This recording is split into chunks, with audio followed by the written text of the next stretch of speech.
नमस्कार साथियों, स्वागत है आप सभी का सत्या एक्सीलेंट यूट्यूब चैनल पे। तो साथियों, आज की डेट में लेकर आया हूं आप सभी के लिए एक नई वैकेंसी के बारे में जानकारी। और शुरुआत में ही आपको बता दें, ये जो वैकेंसी निकल के आ रही है एक जॉब के अंतर्गत निकल के आ रही है, जिसमें आप अप्लाई करना चाहें तो अप्लाई कर सकते हैं। नोटिफिकेशन के ऊपर आप यहाँ पर पढ़ सकते हैं, साफ तौर पे लिखा गया है उडुपी कोचिंग शिपयार्ड लिमिटेड, जो कि यूएससीएसएल का ऑफिशियल नोटिफिकेशन है, जो कि ऑफिशियल वेबसाइट पर ये नोटिफिकेशन जारी किया गया है। और यदि आप चाहें तो इसके ऑफिशियल वेबसाइट से भी इसका नोटिफिकेशन डाउनलोड कर सकते हैं, या इस वीडियो के डिस्क्रिप्शन बॉक्स में भी आपको लिंक मिल जाएगा, वहां से भी आप इसका नोटिफिकेशन डाउनलोड कर पाएंगे।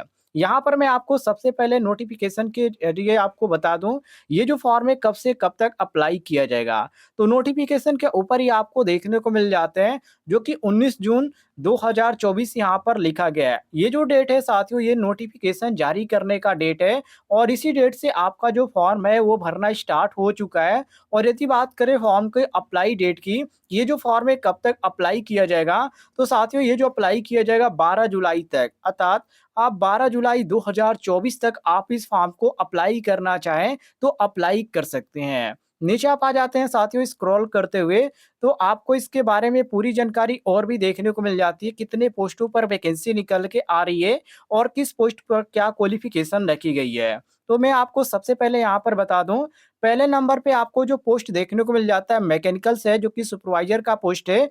इसमें आपको 3 ईयर का डिप्लोमा कोर्स कंप्लीट मांगा गया है, जो कि यहाँ पर जो आपका होना चाहिए साथियों, ये टेक्निकल एजुकेशन से आपका होना चाहिए।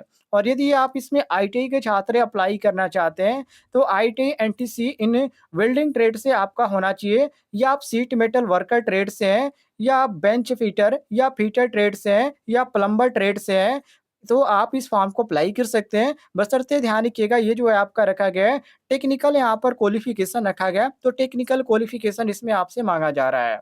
अब यहाँ पर बात करते हैं इसके बारे में और भी जानकारी की, तो साथियों इसमें जो अप्लाई कर पाएँगे, वो छात्र अप्लाई कर पाएँगे जिनके पास कम से कम जो यहाँ पर है एक्सपीरियंस है, वो 7 साल का एक्सपीरियंस होना चाहिए। वो चीज़ ध्यान रखिएगा। जो भी यहाँ पर ट्रेड माँगा गया, चाहे आप डिप्लोमा धारक हैं या आप आईटीआई धारक हैं, जो भी यहाँ पर क्वालिफ़िकेशन माँगा गया है, उस क्वालिफ़िकेशन में आपका जो होना चाहिए, उस पोस्ट पर आप अप्लाई करें, तो उससे साथ आपको 7 साल का एक्सपीरियंस भी होना चाहिए, तभी आप अप्लाई कर पाएँगे। इसके बाद यहाँ पर आईटीआई के छात्र की यदि बात करें, तो यदि आप आईटीआई के छात्र हैं, तो इसमें कम से कम आपका जो एक्सपीरियंस माँगा गया है, वो 2 साल का एक्सपीरियंस माँगा गया है। कम से कम आपके पास 2 साल का एक्सपीरियंस होना चाहिए, यदि आप आईटीआई धारक हैं तो। अब यदि बात करें साथियों मिनिमम ईयर की, तो कम से कम आपका जो उम्र होना चाहिए वो 15 साल होना चाहिए, और ज़्यादा से ज़्यादा आपका उम्र यदि 27 साल है, तो आप अप्लाई कर सकते हैं, जो कि यहाँ पर आपको साफ तौर पे लिखा हुआ भी नज़र आ जाता है।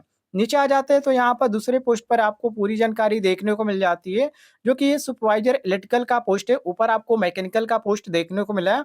इसमें भी यहाँ पर डिप्लोमा धारक अप्लाई कर सकते हैं, जो कि आप यहाँ पर पढ़ भी सकते हैं। साफ तौर पे लिखा गया 3 ईयर डिप्लोमा इन इलेक्ट्रिकल और electronics engineering from state board of technical education. कहने का मतलब ये है कि आपके पास जो क्वालिफिकेशन होना चाहिए, वो डिप्लोमा का होना चाहिए, जो कि इलेक्ट्रिकल या इलेक्ट्रॉनिक्स ट्रेड से होना चाहिए, इंजीनियरिंग से होना चाहिए। यदि आप आईटीआई के छात्र हैं, तो आईटीआई के लिए यहाँ पर जो रखा गया है टेक्निकल कोर्स यहाँ पर रखा गया है, जिसमें इलेक्ट्रॉनिक ट्रेड है, जिसमें साथियों यहाँ पर इंडस्ट्रियल ट्रेनिंग आपको इंस्टीट्यूट देखने को मिल जाता है। मतलब कि किसी भी आप प्राइवेट संस्था से आईटीआई आपने किया है या गवर्नमेंट से आपने कर रखा है, तो आप इसमें अप्लाई कर पाएंगे। डिप्लोमा धारक है तो कम से कम इसमें आपको 7 साल का एक्सपीरियंस मांगा जा रहा है, और यदि आप आईटीआई धारक है तो इसमें आपको 2 साल का एक्सपीरियंस मांगा जा रहा है। इसके बाद साथियों आप नीचे आ जाते हैं स्क्रॉल करते हुए, तो अब आपको इसके बारे में और भी बहुत सारी जानकारी देखने को मिल जाती है, पोस्ट के बारे में, और कितने यहाँ पर पोस्ट यहाँ पर टोटल खाली है। तो देखिए, यदि आप उन्हें ऊपर वाले पोस्ट के बारे में मैंने आपको जानकारी दिया, जिसमें आपको यहाँ पर सुपरवाइजर का पोस्ट देखने को मिला मैकेनिकल में, तो उसमें आपको 7 सीटें खाली देखने को मिल जाती है। सुपरवाइजर इलेक्ट्रिकल में आपको 5 सीटें देखने को मिल जाती है, और सुपरवाइजर आपको यहाँ पर स्क्रॉफ्ट फील्डिंग के अंतर्गत देखने को मिलती है, 1 सीट है। सुपरवाइजर एचआर का पोस्ट है, इसमें साथियों आपको 1 देखने को मिल जाता है। यहाँ पर आपको प्रिंटिंग का देखने को मिल जाता है साथियों, इसमें यहाँ पर बीए वाले भी अप्लाई कर सकते हैं, जिनके पास बैचलर डिग्री है वो लोग भी अप्लाई कर सकते हैं, या डिप्लोमा धारक है तो वो लोग भी अप्लाई कर सकते हैं, आईटीआई धारक है तो वो लोग भी अप्लाई कर सकते हैं। यहाँ पर थोड़ी-सी पोस्टों की संख्या कम है, सीटों की भी संख्या कम है, फिर भी आप अप्लाई करना चाहें तो अप्लाई कर सकते हैं। साथ ही यहाँ पर उम्र के बारे में मैंने आपको गलत जानकारी दे दिया। सही जो इसका उम्र रखा गया है, कम से कम आपका 18 साल उम्र होना चाहिए और ज़्यादा से ज़्यादा आपका जो उम्र इसमें माँगा गया है, वो 45 साल तक है।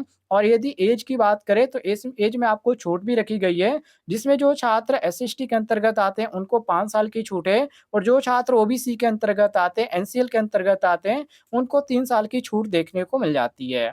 इसके बाद साथियों आप नीचे आ जाते हैं स्क्रॉल करते हुए, तो यहाँ पर सुपरवाइज़र स्कॉप फोल्डिंग का यहाँ पर पोस्ट है, जिसमें यहाँ पर डिप्लोमा धारक आईटीआई वाले अप्लाई कर सकते हैं। जो कि मैंने आपको पहले ही बताया कि एचआर का भी पोस्ट आपको देखने को मिल जाता है और टोटल इसमें सीटों की यदि बात करें तो टोटल इसमें 16 है, जिसमें यहाँ पर सुपरवाइज़र मैकेनिकल का जनरल के लिए कितनी सीट खाली है, एससी के लिए कितनी सीट खाली है, इसके बारे में आपको डिटेल में जानकारी देखने को मिल जाती है।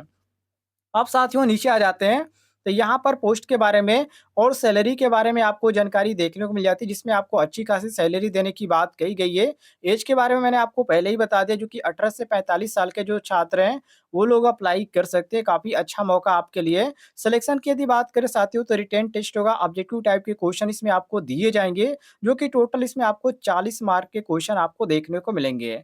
जो कि साथियों जो आपका टेक्निकल कोर्स है, उसी के अंतर्गत आपसे यहाँ पर क्वेश्चन पूछे जाएँगे और यदि आपका अच्छे अंक प्राप्त होता है इसमें, यदि आपका मेरिट इसमें अच्छा बनता है, तो आप इसमें सिलेक्शन पा सकते हैं। इसमें कुछ क्वेश्चन आपको देखने को मिलेंगे जीके से भी, कुछ आपको टेक्निकल क्वेश्चन भी देखने को मिलेंगे, जो कि बिल्कुल बेसिक से रहेंगे, क्योंकि आप समझ सकते हैं क्योंकि इस समय यहाँ पर इसका फॉर्म अप्लाई किया जा रहा है, तो आईटीआई लेवल का आपको क्वेश्चन देखने को मिलेगा। कुछ यहाँ पर डिप्लोमा धारक हैं, कुछ ग्रेजुएशन के हैं, तो वो उनके लेवल का क्वेश्चन देखने को मिलेगा।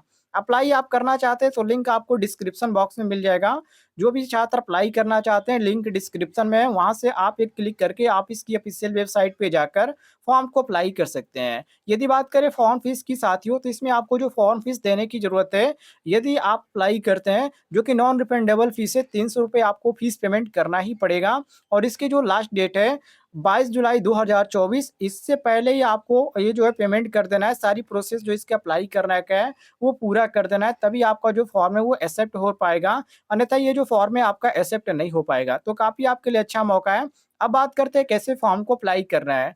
तो यहाँ पर आपको देखिए, यहाँ पर आपको पूरे डिटेल में जानकारी देखने को मिल जाती है कि सबसे पहले आपको इसकी ऑफिशियल वेबसाइट पे जाना है। उसके बाद यूसीएसएल जो आपको यहाँ पर एक करियर का ऑप्शन देखने को मिलेगा, उस पे क्लिक कर देना है और वहाँ से आपको एक फॉर्म देखने को मिलेगा। उसी फॉर्म में जो भी यहाँ पर डॉक्यूमेंट और जो भी यहाँ पर डिटेल माँगा जा रहा है, सभी डिटेल को आपको क्रम वाइज़ फिल करना पड़ेगा। और इस तरह आप आसानी से फॉर्म को फिलअप करके सबमिट कर सकते हैं और आपका जो फॉर्म है आसानी से फिलअप हो जाएगा। कोई भी कन्फ्यूजन हो आपको इस वैकेंसी के बारे में, तो कमेंट बॉक्स में जानकारी आप पूछ सकते हैं, आपको जानकारी मिल जाएगी।